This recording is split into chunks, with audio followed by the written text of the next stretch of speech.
Oh, salut les amis, c'est Aurébrix. Ouais, je sais, c'est pas facile à voir là comme ça. Euh, Écoutez les amis, en fait aujourd'hui on se retrouve pour une nouvelle petite vidéo Lego. Hein. Je sais que vraiment c'est vraiment pas facile à voir comme ça, mais je vous assure on se retrouve pour une vidéo Lego, puisqu'aujourd'hui on se trouve pour une petite présentation d'une mock. Voilà. Je vous laisserai quelques secondes les amis pour deviner le thème de cette vidéo mock. Voilà, de cette petite vidéo de présentation de mock. Voilà, vraiment vous avez ouais, quelques secondes quoi. Vraiment, je sais pas par quel indice vous pourrez réussir à deviner le thème de cette mock, mais j'espère que vous allez réussir à deviner. Et puis les amis, c'est parti, petite explication. Alors les amis, avant de passer à la présentation de la mock, je tenais juste à vous expliquer quelques points. Bon déjà, vous avez vu un peu mon magnifique acting, hein, voilà. Je me suis dit, tiens, comme c'est une mock World War II, donc Seconde Guerre mondiale, je suis en train de me faire une petite tenue Seconde Guerre mondiale pour quelque chose d'autre, voilà, pour une autre passion, hein, notamment pour l'airsoft et puis même pour le kiff. Donc voilà, et je me suis dit, tiens, pourquoi pas mettre en scène cette petite intro un peu sympathique. Enfin voilà, bref. Du coup, c'est une petite mock World War II. Voilà, donc c'est une mock sur le débarquement. Et en fait, cette mock notamment, elle se situe, j'ai essayé de représenter entre guillemets la pointe du hoc. Voilà. Donc c'est cette phase du débarquement où il y a une unité, donc notamment il me semble le second bataillon des Rangers qui devait débarquer sur cette partie-là. Et en fait c'était une partie avec de la falaise et voilà, c'était pas facile comme débarquement quoi. Donc j'ai essayé de représenter ça. Je tiens par avance à m'excuser les amis. Je suis quand même fier de cette mock, mais c'est vrai que en fait j'ai vraiment un problème de pièces et je m'en suis rendu compte lorsque j'ai fait cette mock. J'ai pas les bonnes pièces et tout, donc voilà. Vous allez voir que c'est vraiment une mock entre guillemets plutôt simple, voilà, vraiment très basique, qui a que genre il y a 10 ans elle aurait pu sortir et ce serait très bien passé. Mais voilà, en fait j'essaye quand même de me remettre entre guillemets dans cette phase où j'essaye de refaire des mocks. Donc voilà, essayez quand même d'être un petit peu indulgent, mais si vous avez quand même des critiques à faire, n'hésitez pas à me les faire. Je suis conscient des difficultés que j'ai, hein, les amis. Mais voilà, je me disais vraiment pourquoi pas quand même essayer de m'y remettre. Et pour moi, je suis quand même assez content quand même de cette petite mock. Mais c'est vrai qu'il manque quand même pas mal de choses. Mais j'ai quand même envie de la proposer parce que voilà quoi, c'est un thème que j'aime bien, le World War II. J'ai quelques figurines pour, donc je me disais, allez, pourquoi pas, vas-y, tente. Donc voilà les amis, je vous laisse avec la découverte de cette mock. Et puis nous, on se retrouve pour la fin avec, voilà, pour la conclusion. Allez, à tout de suite les amis. Bah alors les amis, j'espère que vous êtes prêts à découvrir cette petite mock. Donc on est parti, petit reveal. Donc voilà la mock, juste ici, voilà. Donc comme je vous le disais, j'ai essayé de recréer une petite partie entre guillemets de ce célèbre débarquement qui est le D-Day et notamment le débarquement sur la pointe du Hoc. Donc on a la plage, voilà, donc on a la partie haut. Donc j'ai essayé notamment, je ne sais pas si vous allez voir, d'essayer de créer des petits reliefs entre guillemets avec l'eau, avec notamment ces petites pièces transparentes pour essayer de créer entre guillemets la houle, les vagues, voilà, le remous de l'eau. Voilà, donc notamment il y en a un petit peu plus au niveau des personnages, comme ils sont en train de bouger entre guillemets dans l'eau. Ensuite, on a une petite bande de sable un peu plus foncée qui signifie un peu la partie du sable mouillé.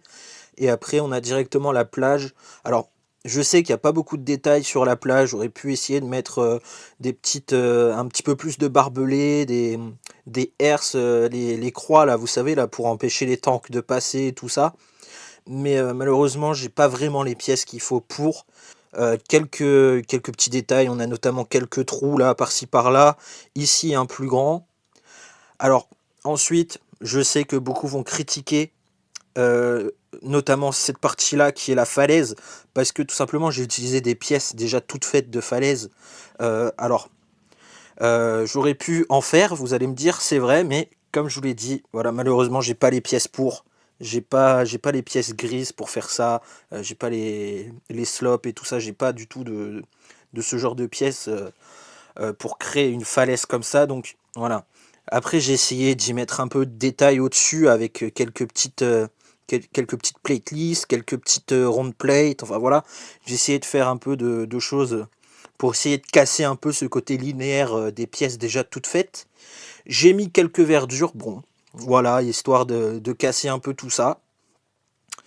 Et ensuite, du coup, on a la partie où on a les Allemands. Voilà. Donc je vais revenir sur la partie des Américains pour détailler un peu plus. Donc pour la partie des Américains, on voit plusieurs soldats. Alors, notamment ici, on a le médecin, donc on peut le voir ici avec son petit casque et la croix blanche dessus. Je lui ai mis une petite seringue parce qu'il se dirige vers un soldat qui est blessé, qui est juste ici. Donc un petit soldat qui s'est réfugié en attendant dans un petit trou d'obus, enfin voilà. Et en fait, il est blessé au niveau du bras. Voilà, j'ai mis quelques petites taches de sang.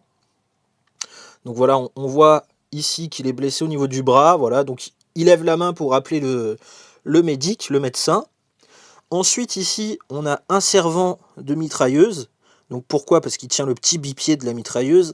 Et là, on a le soldat, voilà, avec la mitrailleuse, donc qui se dirigent tous les deux vers le sergent du peloton, entre guillemets. Voilà, donc qui leur disent de venir, qui leur dit de venir se mettre à couvert contre la falaise pour éviter les tirs. Et on peut remarquer aussi une genre de petite chaîne qui a été hissée en fait pour pouvoir escalader après ou quoi. Donc voilà, donc je l'ai mise là comme ça.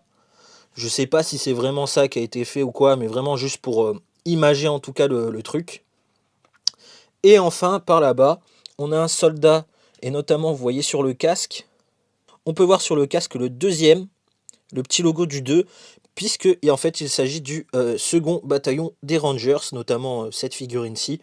Donc on n'a qu'à imaginer que tous font partie de ce bataillon-là, mais voilà, pour signifier un peu plus le côté historique, voilà, j'ai mis cette figurine avec ce casque qui représente le second bataillon des Rangers. Pour remettre un peu plus de détails, là, c'est ces deux chaînes-là qui représentent en fait des barbelés qui ont été cassés, puisque là, comme vous voyez, on a un genre de petit trou d'obus, donc sûrement qui a été explosé avec cette partie-là. Et enfin les amis, on s'attaque à la dernière partie, donc qui est la partie du haut, le côté allemand. Donc je sais que c'est pas très prononcé parce que voilà, mais comme je vous disais, je me suis vraiment concentré sur une plaque 32 par 32 parce que déjà, vu que j'ai pas beaucoup de pièces, j'allais pas faire plus grand. Et ensuite, bon bah j'ai pas dédié vraiment une grande partie à la falaise, d'où ce manque de pièces en fait. Mais voilà, on a quand même une petite partie donc qui représente en fait le bout de la falaise. On a là un petit chemin, voilà, vite fait avec un peu de particules de sable et tout à force de passer.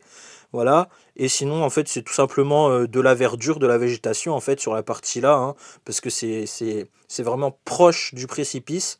D'ailleurs, on a ici, pareil, quelques chênes qui représentent quelques barbelés, qui, voilà, justement, au cas où, s'il y avait à avoir une force d'invasion qui puisse empêcher de venir.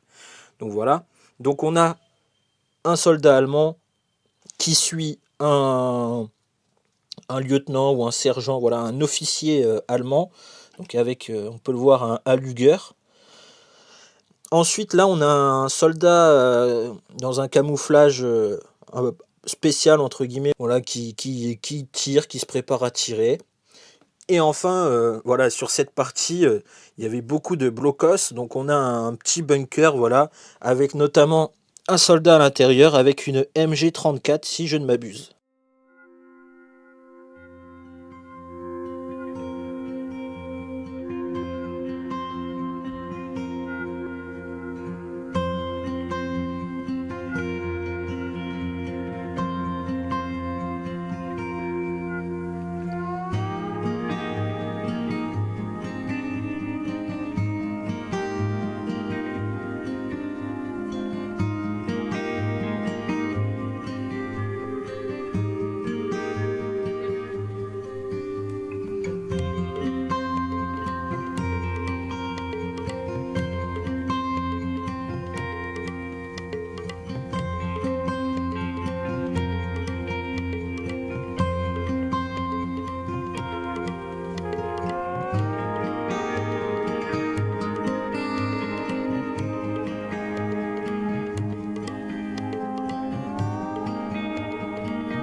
Donc voilà les amis, c'est la fin de cette petite vidéo, de cette petite mock. J'espère vraiment qu'elle vous a plu. Je sais que c'est vraiment une mock entre guillemets très simpliste. Voilà, il n'y a pas vraiment de technique de construction ou quoi, vraiment recherché. Et je m'en excuse, mais c'est tout simplement parce que déjà, ça fait très longtemps que j'ai pas fait de mock. Et puis même avant, quand j'en faisais, moi, j'ai connu les mocks et tout ça il y a 10 ans, 15 ans, où on faisait vraiment des trucs sur des plaques carrées. Et voilà, je sais que maintenant, il y a du freeform, toutes ces choses-là. Mais c'est vrai que j'ai jamais vraiment eu l'occasion de m'y mettre vraiment à 100%. Donc voilà. Après, bon, c'est entre guillemets une petite mock, retour en arrière, voilà. Voilà, je suis vieux, ouais, je sais. Enfin bref, voilà. En tout cas, vraiment, j'espère quand même qu'elle vous a plu, cette petite mock. N'hésitez pas aussi à juger un peu ces belles petites uniformes là, hein. N'hésitez pas à me donner vos avis. Et puis bah voilà, du coup les amis, on se retrouve à une prochaine vidéo. J'espère que celle-ci vous a vraiment plu. Si c'est le cas, on n'oublie pas de s'abonner, de liker, de commenter. Et puis moi les amis, je retourne à la guerre. Tchuss tout le monde!